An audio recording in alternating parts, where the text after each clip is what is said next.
Anya Romanov had perfected the art of appearing human. 8 months of living in the French Quarter had taught her exactly how to move through Preservation Hall without her supernatural grace drawing attention. How to laugh at jazz clubs like her enhanced hearing didn't make the music almost painful. How to exist in proximity to mortality without ever truly touching it. She kept her golden eyes downcast, her voice soft, and her sleeves long.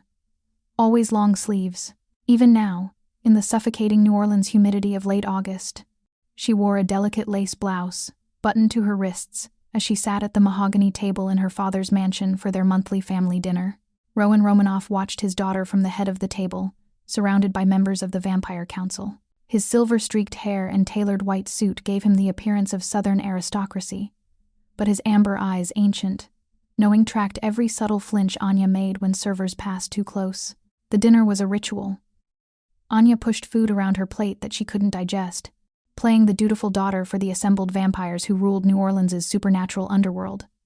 Mikhail Sokolov, her father's lieutenant, told stories of the French Revolution. Tatiana Volkov debated territorial disputes in the Garden District, and Anya smiled, nodded, and wished desperately she was anywhere else, anywhere with Luca, her human musician boyfriend who played trumpet at the jazz club where she'd finally felt normal, who looked at her like she was something precious instead of something predatory, who didn't know that the woman he held could snap his neck with a thought. "Anya, darling, you've barely touched your wine," Tatiana said, her red lips curving with false concern. Anya reached for the crystal glass, her sleeve catching on the tall candelabra beside her place setting. The antique lace ignited instantly. She jerked her arm back with vampire speed too fast, too revealing, but the damage was done. The fabric burned away in seconds, exposing her forearm to the candlelight. The table fell silent. Not because of the fire. Vampires didn't fear flames the way folklore suggested. The silence came from what the fire revealed. Vicious silver burns scarring immortal flesh. Knife wounds that shouldn't exist on supernatural skin. Bruising in the pattern of human fingers that had gripped too hard, too often. Rowan's amber eyes flashed crimson. A single candle flame across the room guttered and died from the force of his rage alone. "Anya." His voice was carefully controlled, each syllable weighted with 4 centuries of authority. "What is that?" She grabbed a napkin, covering her arm with shaking hands. "Nothing. An accident." Accidents don't leave silver scars." Mikhail leaned forward, his Russian accent thickening. "Those are weapon burns. Deliberate, precise." The other vampires stared, their predatory stillness more terrifying than any movement. They recognized what they were seeing. One of their own had been hurt, systematically, with tools specifically designed to harm their kind. "It's my fault," Anya whispered, the words she'd rehearsed 100 times spilling out. "I provoked him. I was too much, too vampire. My eyes changed when I was emotional, and he got scared. And who?" Rowan's voice dropped to a whisper more dangerous than any shout. "Who did this to you?" Anya couldn't answer. Her throat closed completely as her father stood, moving around the table with inhuman speed to kneel beside her chair. He took her wrist gently, so gently for someone with the strength to crush stone, and pushed back the napkin. The burns were extensive. Silver-coated blades had carved patterns into her skin that even her supernatural healing couldn't fully erase. The most recent wounds were still raw, barely a day old. "How long?" Rowan asked, his voice breaking on the words. 8 months, she finally admitted. "Since I met Luca," Tatiana hissed, her fangs extending involuntarily. Mikhail's hands clenched into fists that could bend iron, but Rowan simply stared at his daughter's arm, his expression transforming from fury to something worse. Recognition. He'd seen this before.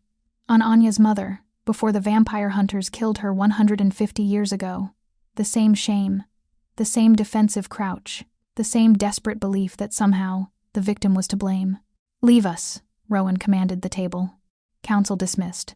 The vampires filed out silently, their whispers already starting before they reached the doors. By dawn, every supernatural creature in New Orleans would know. The Vampire King's daughter had been abused by a human. The shame of it. The weakness. The violation of every natural law. When they were alone, Rowan pulled a chair close to Anya. "Tell me everything." She did. The words tumbling out between sobs that didn't produce tears. Vampires couldn't cry. How Luca had seemed perfect at first. How he'd gradually isolated her from vampire friends. How the first time he'd used a silver knife, he'd claimed it was an accident, just a kitchen mishap. How she'd wanted so desperately to be normal, to be loved by a human, that she'd believed him. How each incident had gotten worse. Rowan listened, his jaw tight, his eyes flickering between amber and blood red. When Anya finished, he stood and walked to the window overlooking the French Quarter. Gas lamps flickered in the streets below. Jazz music drifted up from distant clubs. "I'm going to kill him," Rowan said simply. "No." Anya's voice was stronger than she felt. "If you kill him, you prove we're the monsters everyone thinks we are. And besides," she touched her scars, "he's just a human. What does it say about me that I let a human hurt me? I'm 200 years old, Father. I can move faster than his eyes can see. I can hear his heartbeat from 3 blocks away. Why couldn't I stop him?" Rowan turned back to her, and Anya saw something she'd never seen before, tears in her immortal father's eyes. Not falling vampires couldn't cry but present nonetheless. "Because you loved him," Rowan said. "Love makes us all vulnerable, regardless of species. Even predators can be prey when their hearts are involved." He crossed back to her, taking both her hands in his. "But you're not alone anymore. And this human boy who dared to hurt my daughter, he's about to discover what happens when you wake the monster he thought you were." Anya should have felt relief. Instead, she felt only shame, as her father pulled out his phone and began making calls. In the reflection of the darkened window, she could see herself. Golden eyes downcast, lace sleeves in tatters, scars exposed to the candlelight. For the first time in 200 years, Anya Romanoff looked exactly like what she was, a vampire who'd forgotten how dangerous she could be. And as her father's voice echoed through the mansion, urgent, commanding, promising retribution, she wondered if she'd ever be able to forgive herself for being weak enough to love someone who saw her as nothing more than a monster to break. The vampire king of New Orleans had declared war, and Luca Moretti had no idea what was coming for him in the shadows of the French Quarter. Mikhail Sokolov arrived at the Romanov mansion within minutes of Rowan's call, moving through the French Quarter with the speed that made vampires legends. 300 years as a spy for the Russian imperial court had taught him how to find secrets humans believed were buried. 6 hours was all he needed to do what would take mortal investigators 48. "Everything," Rowan commanded, standing in his study as gas lamps cast shadows across portraits of Romanovs dating back to the 1600s. "I want to know who Luca Moretti really is." Mikhail nodded once and disappeared into the New Orleans night, leaving Rowan alone with his rage and his guilt. He found Anya in her bedroom on the mansion's 3rd floor, sitting by the window overlooking Jackson Square. She hadn't changed from dinner. The ruined lace sleeve hung in tatters, and she'd pushed it back to stare at her scars in the moonlight. Her golden eyes were unfocused, lost somewhere in memory. Rowan watched from the doorway, centuries of protective instinct warring with the knowledge that he'd failed her. He'd been so consumed with vampire politics, territorial disputes, the fragile peace with the witch covens, the growing werewolf presence in the 9th Ward that he'd missed his own daughter's suffering. Anya touched the silver burns with fingers that should have been able to heal anything. "It was my fault," she whispered to herself. "I should have been more careful. More human." The words shattered something in Rowan's chest that even immortality couldn't mend. She was remembering, he realized. Reliving the night 8 months ago when she'd first met Luca Moretti at Preservation Hall. The trumpet player with warm brown eyes and clever hands who'd smiled at her like she was something magical instead of something monstrous. Who'd asked about vampire folklore with such genuine fascination that she'd believed he was simply curious about her world. "You don't need them," Luca had said after their 3rd date, when Anya mentioned meeting vampire friends for drinks. "You have me now. Isn't that enough?" It should have been a warning. Instead, it had felt like love. The first incident had come 2 months in. Anya had laughed too loudly at another man's joke during a jazz set, and Luca's hand had tightened on her wrist until she felt bones grind. Later, in his apartment, he'd been cutting vegetables with a kitchen knife silver-coated, though she hadn't noticed until it sliced across her palm. The burn had been instantaneous and agonizing. "I'm so sorry, baby," he'd said, pulling her close. "I forgot you couldn't touch silver. I'm just so used to you being normal. You know, not like other vampires." And Anya had apologized to him, for bleeding immortal blood on his floor, for not being human enough, for being vampire at all. Mikhail returned as dawn threatened the eastern sky. His expression was grim as he dropped a folder on Rowan's desk. "You need to see this." The photograph spilled out first. Dozens of them. Anya leaving the mansion, Anya at coffee shops, Anya feeding from donated blood bags in her apartment, taken through a telephoto lens. Every intimate moment documented like specimens under glass. Then came the weapons. Mikhail's phone showed images of Luka's workshop in a warehouse near the port. Silver knives arranged by size, wooden stakes carved to points, UV light guns that could burn vampire flesh, equipment that took money and connections to acquire. But the file labeled Operation Romanov was what made Rowan's fangs extend involuntarily. Intelligence reports on mansion security, Anya's daily routines, Rowan's business meetings, vampire council member schedules, even architectural plans of the family vault beneath the mansion. At the bottom, stamped in faded ink, the Crescent City Covenant. The vampire hunters, Rowan breathed. They're still active? Very much so. And your daughter has been dating their newest asset. Mikhail's voice held carefully controlled fury. Luka Moretti isn't just an abuser. He's an operative. Everything he's done to Anya, the isolation, the violence, the psychological torture, it's been gathering intelligence for them. Rowan gathered the photographs and climbed the stairs to Anya's room. She hadn't moved from the window. He spread the evidence across her bed without speaking. What is this? Anya asked, turning. Look at them. She did. Her face paled to porcelain white as she recognized herself in hundreds of stolen moments. The surveillance notes, the weapons, the file with her family's name. Maybe he's just protecting himself, Anya said, her voice desperate. I'm a vampire. I'm dangerous. He probably just... Stop, Rowan's voice cracked like thunder. You are my daughter. You are not dangerous to those who love you. And this? He grabbed the Operation Romanov file. This is a human using your love to destroy our entire bloodline. Anya sank onto her bed, surrounded by evidence of betrayal. He never loved me, she whispered. Not once. I was just... research. Yes. Rowan knelt before her, taking her scarred hands in his. And now we're going to find out exactly what the Crescent City Covenant is planning. Because Luka Moretti has made a fatal mistake. What mistake? Rowan's eyes flashed crimson. He taught a vampire princess to be ashamed of her power. But shame transforms into rage very, very easily. And he has no idea what's coming for him now. What Rowan found in that warehouse would haunt him for centuries. And what he did next. Let's just say Luka Moretti had no idea what was coming. But here's the thing, if you're watching this and you see the signs I'm about to show you, do well to subscribe even as we reveal the one weapon that can kill an entire vampire bloodline. And trust me, you do not want to miss what happens when Anya discovers Luka has been collecting her blood. This gets so much darker. Hit that subscribe button before we go deeper into the nightmare. The past never disappeared. For vampires it lasted centuries, patient and hungry, waiting for the perfect moment to sink its teeth back in. Mikhail moved through the warehouse district like smoke, his 3 centuries of espionage making him invisible even to the armed guards surrounding the abandoned church. The Crescent City Covenant held their meetings in consecrated ground vampire hunters always did, believing holy places offered protection from the undead. They were wrong. Through a cracked stained glass window, Mikhail watched as 24 hunters gathered around a woman in her 50s, wearing a silver cross that could burn vampire flesh on contact. Genevieve Lacroix. He recognized her from historical records. Her family had been hunting vampires in New Orleans since 1825, passing down their obsession like a disease through 7 generations. The Romanov weapon is nearly complete, Genevieve announced, her Louisiana accent thick with satisfaction. She held up a vial filled with dark liquid that gleamed unnaturally in the candlelight. Thanks to our asset's dedication, we have enough of the daughter's blood to synthesize a pathogen that targets Romanov DNA specifically. Luka Moretti stepped forward, placing 3 more vials on the altar. Fresh samples from last night. She still doesn't suspect anything.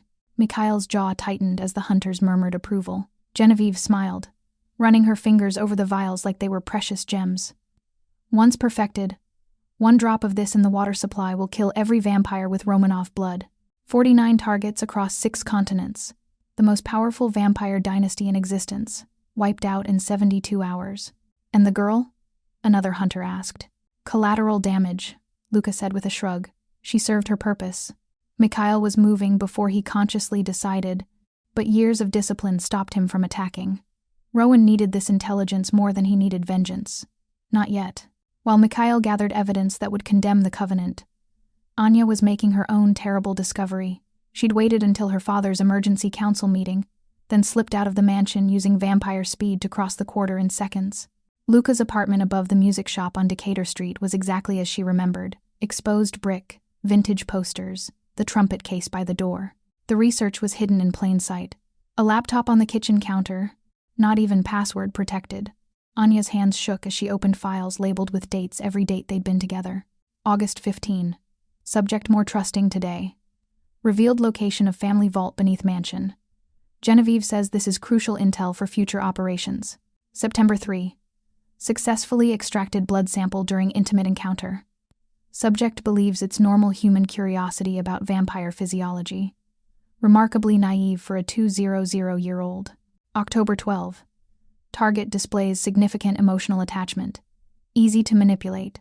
Mentioned father's upcoming business trip to Europe. Will pass along to Covenant for potential strike. Anya read 8 months of clinical observations documenting how efficiently Luca had weaponized her desperate need to be loved. The silver knife accidents weren't accidents. The isolation wasn't jealousy. Even the abuse had been calculated, each incident carefully measured to traumatize, without triggering her vampire instincts to fight back. She found the photographs next. Hundreds of them, organized by location and strategic value. Her feeding schedule, her weaknesses, close-ups of her scars with annotations about silver vulnerability, images of her sleeping, cataloging exactly how human she looked when unconscious. I was never your girlfriend, Anya whispered to the empty apartment. I was your mission. The door opened behind her.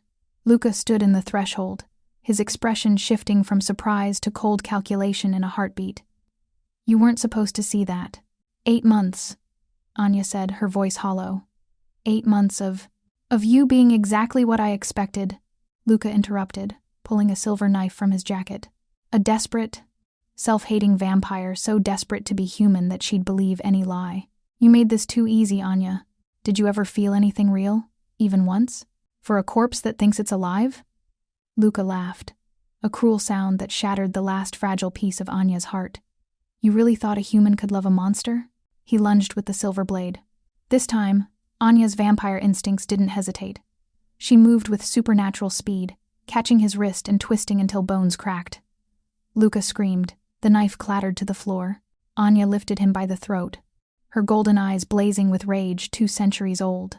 She could feel his pulse racing against her palm, smell his fear.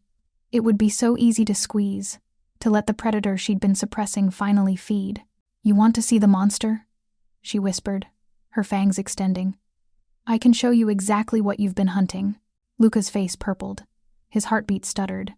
And in his terrified eyes, Anya saw exactly what he'd always believed she was. Something evil that deserved to be destroyed. She dropped him. He collapsed, gasping. No, Anya said, backing toward the door. I won't let you turn me into what you always thought I was. You want a monster? You'll have to keep looking. She fled to her father's mansion, arriving as Mikhail delivered his report about the Covenant's weapon. Rowan's rage filled the study like a physical presence, his eyes pure crimson, his fangs fully extended. I'm going to kill him, Rowan said. I'm going to kill every single one of them. No. Anya's voice was stronger than she felt. If you kill him, you prove we're the monsters they believe we are. This has to be handled my way. Your way? Rowan turned on her. 4 centuries of vampire fury barely contained. He tried to commit genocide against our bloodline. 49 of our family. And I will make sure he faces justice, Anya interrupted, meeting her father's eyes without flinching. But not murder. Not revenge that validates everything the Covenant believes about us. Exposure. Evidence. Human consequences for human crimes. Father and daughter stared at each other. Ancient vampire justice warring with modern morality. Finally, Rowan's eyes faded from crimson to amber. You're stronger than I gave you credit for. I learned from you, Anya said softly. You survived losing my mother. You built a dynasty from grief. You taught me that surviving is its own kind of strength. Anya stood in her father's study, staring at photographs of herself that Luca had been selling to vampire hunters. Every intimate moment, every vulnerable confession, every location she'd revealed. And in that moment, she understood. She wasn't his girlfriend. She was his mission. If you're not subscribed yet, do it now, because what happens when Jules gets taken will make you understand why you never mess with a vampire's family. The revenge Anya unleashes? It shocks the entire supernatural world. Subscribe or you'll miss the most brutal vampire justice scene ever written. Genevieve Lacroix sat in her Covenant headquarters, holding a vial of Romanov blood, smiling. She had no idea that the vampire princess she'd tried to destroy was about to burn her entire organization to the ground. The package arrived at dawn, delivered by a street kid who vanished before Mikhail could question him. Inside the black box, a single photograph and a burner phone that rang the moment Rowan opened it. The Romanov mansion. Genevieve Lacroix's voice was honey-smooth with malice. Quite impressive. I particularly enjoyed the photo of your daughter's human friend working at that quaint little witchcraft shop on Royal Street. Rowan's hand crushed the phone casing. In the photograph, Jules Fontaine sat bound to a chair in what looked like a meat locker, silver chains crossing her body in an X pattern. Her dark skin was ashen with terror, blood trickling from a cut on her temple. Behind her, the walls were lined with silver, a cage designed to contain vampires. What do you want? Rowan growled. A simple trade. Anya for the human. Midnight. Warehouse 12 in the Port District. Come alone. Or we start removing pieces of her mortal friend and mailing them to you. The line went dead. Anya appeared in the doorway of Rowan's study, having heard every word with vampire senses. I'm going. Absolutely not. Rowan's voice carried 4 centuries of absolute authority. It's obviously a trap. Of course it's a trap. Anya moved into the room, her golden eyes blazing with something Rowan hadn't seen in months. Determination. But Jules is human. Mortal. She has maybe 60 years left if she's lucky. I have eternity. Her life matters more than my pride. Your life matters to me. Rowan slammed his fist on the desk, cracking the mahogany. I won't lose you the way I lost your mother. Then don't lose me. Anya's voice dropped to a whisper. Come with me. But father, you need to understand something. She pushed up her sleeves, displaying every silver scar. For 8 months, Luca made me believe I deserved this. That I was a monster who should be grateful anyone could stand to touch me. He convinced me my vampire nature was something shameful, something to hide. She met her father's eyes. He was wrong, and I'm done hiding. The transformation in Anya's expression made Rowan's breath catch. This wasn't his frightened daughter. This was a vampire princess remembering what she was born to be. Within an hour, Mikhail had assembled a strike team, 6 vampire warriors, each over a century old, each loyal to the Romanov bloodline. They would surround the warehouse invisibly, waiting for Rowan's signal. But first, Anya had a statement to make. She descended the mansion's grand staircase, wearing a sleeveless black dress that exposed every scar on her arms. No more lace, no more hiding. Her golden eyes caught the gaslight, and for the first time in months, she moved with the fluid grace of her vampire nature, instead of mimicking human awkwardness. Let them see what they did, she said, looking at her reflection in the foyer mirror. Let them see what I survived. Midnight found Anya standing alone in the doorway of Warehouse 12, her scars stark against pale skin. Inside, 12 Covenant hunters formed a semicircle around Genevieve Lacroix. Luca stood beside her, holding a custom silver pistol aimed at Jules's head. The vampire princess, Genevieve purred, circling Anya like a shark. So willing to trade yourself for human trash. How? Disappointingly noble. Let Jules go, Anya said quietly. Your fight is with me. Oh, our fight is with so much more than you. Genevieve pulled a silver bullet from her pocket, holding it up to the moonlight streaming through broken windows. This bullet is infused with your blood. It's designed to kill anyone with Romanov DNA. 1 shot, and your entire bloodline dies with you. She loaded the bullet with practiced efficiency. My great-great-grandfather was murdered by a Romanov vampire in 1825. 7 generations of my family have dedicated themselves to destroying yours. Tonight, that mission is complete. Luca laughed, the sound echoing off warehouse walls. Did you really think I could love something like you? You're a corpse that moves. A predator playing house. Every touch, every word, it was all just research. Something inside Anya finally shattered. Not her spirit, her restraint. You're right, she said, her voice dropping to a register that made every hunter's spine stiffen with primal fear. I'm not human. I'm not fragile. I'm not weak. Her fangs extended fully, her eyes blazing gold. I am vampire royalty, 200 years old, faster than your eyes can track, strong enough to rip through steel. And you have made a fatal mistake. She moved. One moment she stood in the doorway. The next, she was behind the nearest hunter, disarming him with speed that seemed like teleportation. Silver bullets meant for her heart buried themselves in warehouse walls as she became a blur of supernatural fury. Windows exploded inward as Rowan's strike team descended. Mikhail moved like liquid shadow, reaching Jules and tearing through her silver chains as if they were tissue paper. The warehouse erupted into chaos, vampire strength against human weapons. Centuries of supernatural power against decades of hatred. Genevieve raised her blood weapon, but her target wasn't Anya. She aimed at Rowan. No! Anya crossed 30 feet in less than a second. Putting herself between her father and the gun, the silver bullet punched into her chest, right above her heart. Genevieve smiled in triumph. Luca laughed. The hunters cheered. Then Anya stood up. The bullet should have killed her instantly. Should have spread Romanov-specific poison through her system and ended 200 years of existence. Instead, Anya reached into her own chest with blood-slicked fingers and pulled the bullet out. Her flesh was already healing around the wound. 8 months, Anya said, crushing the bullet to powder in her palm. 8 months of silver poisoning from Luca's weapons. You tried to weaponize my trauma. Instead, you made me immune. The color drained from Genevieve's face. Luca bolted for the door.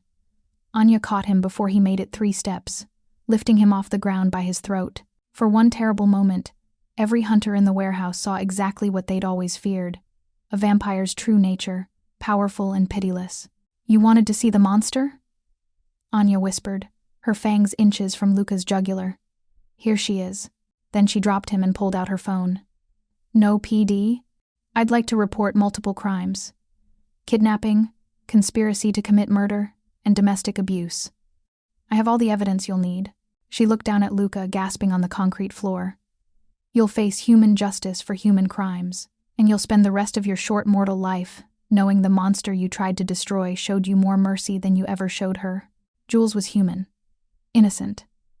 And she'd been held in a silver-lined cell because Anya had dared to love a human man who turned out to be her father's enemy. The choice had been clear. Hide in shame, or unleash 200 years of vampire fury. Subscribe right now as we experience together the explosive finale where Anya walks into the Grand Vampire Council and does something that will change New Orleans forever. What she reveals about Luca, what her father does. I'm telling you, this ending will leave you speechless. Don't miss it. Subscribe before you forget. The Crescent City Covenant fell that night. Genevieve LaCroix fled the city. Luca Moretti was arrested by human police with enough evidence to put him away for life. But the real reckoning? That was still to come. 3 nights after the warehouse, the Grand Vampire Council convened in the Romanov Mansion's ballroom, a space that hadn't hosted a full assembly in 50 years. Crystal chandeliers cast golden light over vampires who'd ruled New Orleans since before it was New Orleans, their combined age measuring in millennia. Tatiana Volkov whispered behind her hand to her companions. Mikhail Sokolov stood at attention near Rowan's throne-like chair, and at the center of the room, wearing a sleeveless midnight blue gown that displayed every silver scar on her arms, stood Anya Romanov. The whispers died when she stepped forward.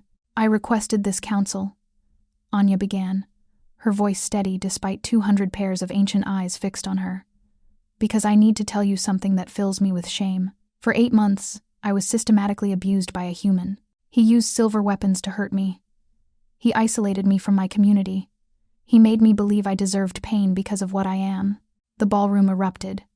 Vampires hissed, fangs extending in collective outrage. A human had dared harm one of their kind?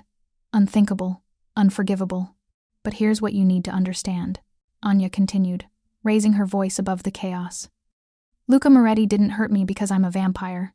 He hurt me because he could. Because I let shame silence me. Because I believed being a predator meant I couldn't also be a victim. She pulled out Luca's files, the photographs, the Operation Romanov documents. Mikhail distributed copies throughout the room. As the vampires read about the Covenant's plan to genocide the Romanov bloodline using Anya's stolen blood, the atmosphere shifted from outrage to horror. This wasn't about one human's hatred, Anya said. This was organized terrorism against our kind. And it almost succeeded because I was too ashamed to ask for help. We should hunt them all down, Tatiana declared, her Russian accent sharp with fury. Every Covenant member. Make them understand the cost of threatening us. No. Rowan stood, and the room fell silent with the weight of his authority. My daughter survived something I couldn't protect her from, but she doesn't need my protection anymore. He looked at Anya with something that might have been tears, if vampires could cry. She needs my support. What are you proposing? An elder vampire asked. A vampire-human liaison committee, Anya said. to address violence between our species before it escalates to genocide, to create channels for justice that don't require bloodshed. She met the council's skeptical stares. Who better to bridge both worlds than someone who's lived in both? The vote was close, but it passed. Anya Romanoff became the first official ambassador between New Orleans' supernatural community and its human population. 2 weeks later, Luca Moretti stood trial in human court. The evidence was overwhelming. Conspiracy to commit murder, kidnapping, domestic abuse, hate crimes. The jury deliberated for 40 minutes before returning a verdict of guilty on all counts. Life in prison without possibility of parole. Anya watched from the gallery as he was led away in chains. He looked small suddenly, mortal, powerless.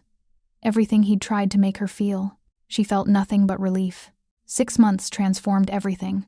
Anya stood in a community center in the Marigny, leading a support group for supernatural beings who'd experienced abuse. A young werewolf talked about her controlling ex-boyfriend. A witch described gaslighting from her coven leader. A newly turned vampire admitted he'd been attacked by the sire who'd turned him. Strength isn't about hiding vulnerability, Anya told them, her scars visible in the fluorescent light. It's about surviving despite it. Jules sat beside her, having become Anya's assistant and bridge between human and vampire worlds. The kidnapping had traumatized her, but therapy and time had helped. Now she used her experience to help other humans navigate the supernatural community safely. In her mansion laboratory, Anya worked on a serum derived from her silver-resistant blood. Months of exposure to silver poisoning had forced her body to adapt, building immunity that shouldn't exist. If she could replicate it, she could save countless vampire lives. Her trauma literally transformed into healing for others. "You're making history," a voice said from the laboratory doorway. Anya turned to find Kieran O'Sullivan watching her with eyes that had seen 3.5 centuries of existence. The Irish vampire worked as a trauma therapist for the supernatural community, specializing in abuse recovery. They'd met during Anya's own therapy sessions, and slowly, carefully, a connection had formed. "Just trying to make something good from something terrible," Anya replied. "That's what survival is," Kieran said, moving closer but respecting her space. "Taking what broke us and using it to build something stronger." He paused. "I was turned violently. My sire saw me as property. It took me 200 years to understand that wasn't love." "How did you heal?" Anya asked. "By letting people see me. Really see me. Not the version I thought they wanted." Kieran smiled gently. "I don't need you to save me, Anya. I need you to see me. And I'd like to see you too, if you'll let me." It was the beginning of something that felt different than anything Anya had known. Built on honesty instead of deception. On mutual healing instead of one-sided need. That evening, Anya stood on the mansion's balcony overlooking the French Quarter. Gas lamps flickered to life as dusk settled over the city. Jazz music drifted up from Frenchman Street, mixing with laughter and conversation from the streets below. Rowan joined her, 2 glasses of blood wine in his hands. "Your mother would be proud," he said, handing her one. "You're everything she hoped you'd become."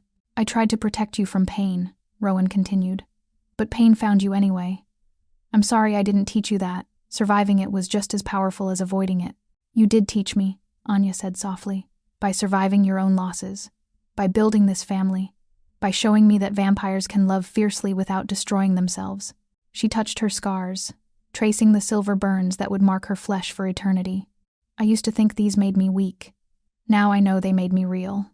Rowan pulled her into an embrace, and they stood together watching their city transform from day to night. Below, vampires and humans moved through the quarter, coexisting in the delicate balance that Anya was helping to maintain. "I am Anya Romanoff," she whispered to the twilight. "I am vampire. I am survivor.